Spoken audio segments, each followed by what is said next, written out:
कमल रविकांत अपनी book love yourself में एक स्टोरी बताते हैं जिसमें वो एक बुद्धिस्ट मोनेस्ट्री में जाते हैं फॉर साइलेंट मेडिटेशन। घर जाने से पहले वो मॉन्क से एक क्वेश्चन पूछते हैं। वो पूछते हैं कि वो इतना पीसफुल और काम माइंडसेट कैसे मेंटेन कर पाते हैं। मॉन्क इसके रिप्लाई में कहते हैं, I say yes to everything that happens to me. I say yes कि जो भी मेरी जिंदगी में होता है मैं उसे खुले दिल से अपनाता हूँ। जब पहली बार उन्होंने ये आंसर को सुना तब उन्हें इन लाइंस का मतलब समझ में नहीं आया, बट घर पहुंचने के बाद उन्हें ये रियलाइज हुआ कि हर एक इंसान अपनी लाइफ में परेशानियों और मुश्किलों का सामना करता है, बट कई इंसान उन मुश्किलों से भागते हैं और वो कभी अपनी लाइफ की प्रॉब्लम्स को एक्सेप्ट नहीं करते। वो उनसे दूर भागते रहते हैं और हम ये सब जानते हैं कि प्रॉब्लम से दूर भागने से हमें उससे छुटकारा कभी नहीं मिलता और ना ही हमें कभी उससे सॉल्व करने का रास्ता मिलता है। उन्हें मॉन्क के आंसर से ये पता चला जो भी उनकी लाइफ में अच्छा बुरा हो रहा है वो उसे दिल खोल कर खुले दिल से अपना लेते हैं। हमें ये स्टोरी से सीखने को मिलता है कि if you want to change anything first accept it. When you accept something, जब आप चीजों को अपना लेते हो and surrender yourself to it, true power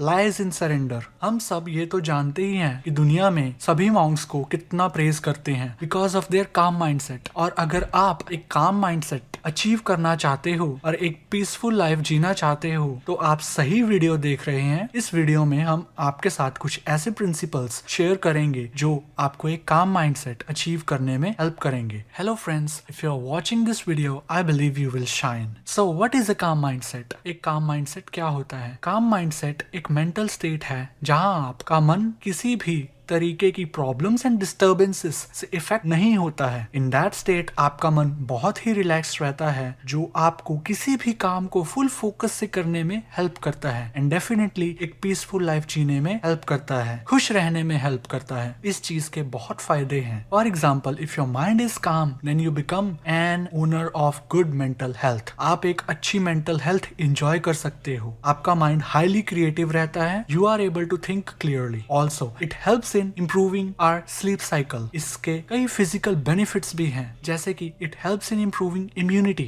it helps in maintaining a good blood pressure, etc. etc. चलिए उन प्रिंसिपल्स के बारे में जानते हैं which will help you achieve a calm mindset. So let's go. Breathe. Try breathing exercises. दुनिया में बहुत टाइप की breathing exercises हैं। For example, in yoga we have Pranayam. It is a breath control technique which helps in decreasing stress, maintain healthy blood pressure। अगर हम रोज सुबह उठकर fresh air में डीप ब्रीदिंग एक्सरसाइजेस करें तो ये एक अकेली हैबिट ही काफी है to achieve a calm mindset, believe me. और इसके रिजल्ट्स आपको कुछ ही दिनों में नजर भी आने लग जाएंगे। According to researchers, deep breathing हमारे हार्ट को स्लो करने में हेल्प करती है और हमें एक रिलैक्स्ड स्टेट अचीव करने में भी हेल्प करती है। It has a similar effect like meditation on our mind. Deep breathing parasympathetic nervous system को एक्टिवेट करती है जो हमारे ब्रेन को ये बताने में हेल्प करती है कि हम एक सेफ इन्वायरमेंट में हैं और हमें अच्छा फील होता है। Second, spend time with yourself. Try to understand कि आपको क्या चीजें करना पसंद है और कौन सी चीज करना नहीं पसंद है। अगर आपको अकेले मॉर्निंग वॉक पे जाना पसंद है तो मेरा सजेशन है कि आप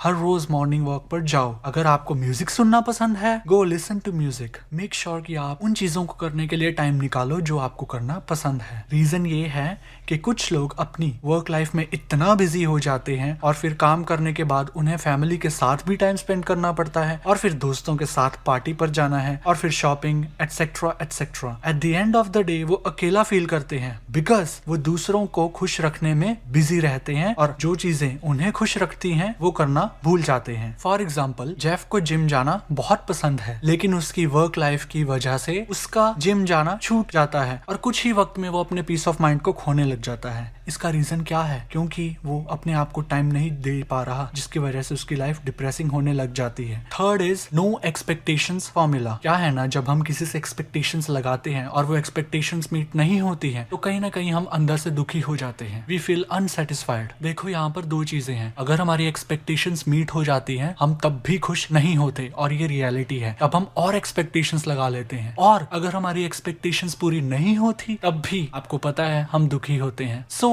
why not keep no expectations at all? No expectations from the world, no expectations from your friends and relatives. अगर expectations रखनी ही है तो अपने आप से रखो and be kind to yourself even if you don't meet that expectations. Next principle है be in the present moment. Tony Robbins ने ट्विटर पर एक ट्वीट किया था जिसमें उन्होंने कहा था कि there is nothing more powerful than human soul rooted in the present moment. This moment right here now is the only thing that is real. कई लोग अपने फ्यूचर के बारे में इतना सोचने लग जाते हैं कि चिंता करने से वो डिप्रेशन में ही चले जाते हैं, और कई लोग अपने पास्ट में इतना फंस के रह जाते हैं कि वो अपनी लाइफ में कभी भी आगे नहीं बढ़ पाते। सो दोस्तों, I need you to realise this fact. अपने माइंड को ये बार बार जरूर याद दिलाओ कि present moment is the reality and just focus on the present moment. You will be much more happy. Lao Tzu ने कहा था, if you are depressed you are living in the past, if you are anxious you are living in the future, but if you are at piece you are living in the present moment. So make sure you live in the present moment. So दोस्तों, अगर आप इन principles में से किसी एक principal को भी अच्छे से फॉलो कर पाते हो और कंसिस्टेंटली फॉलो कर पाते हो, then I believe that you will achieve a calm state of mind in a very less time. And this is the time for our bonus point, जो बहुत सिंपल होता है करने के लिए। आप एक ग्रेटिट्यूड जर्नल मेंटेन कर सकते हो। क्या है ना, वो ग्रेटिट्यूड जर्नल मैंने भी मेंटेन की है, और हर रात सोने से पहले किन्हीं 3 चीजों के बारे में लिख सकते हो जिनके बारे में आप बहुत ग्रेटफुल हो, या सुबह उठते ही आप उसमें कुछ पॉइंट्स लिख सकते हो जिनके लिए आप डीपली ग्रेटफुल हो। लाइक फॉर एग्जांपल, आप उसमें लिख सकते हो, I am happy to open 2 gifts today that are my eyes, I am so grateful for this another day which is an opportunity for me to work towards my goals and dreams, I am so grateful for my friends. इसी तरह आप छोटी छोटी चीजों के लिए अगर रोज grateful होते रहोगे ना, तो believe me these things will expand, because what you focus on expands. Thank you guys for watching the video. I am so grateful for your support. और अगर आपके कुछ ऐसे दोस्त हैं जो बहुत ही चिंता करते हैं, फालतू में बहुत ही ज्यादा टेंशन लेते हैं, उन्हें ये वीडियो जरूर सेंड करें। At last, please subscribe our channel and we promise to bring such videos again in the future. Until then, keep on keep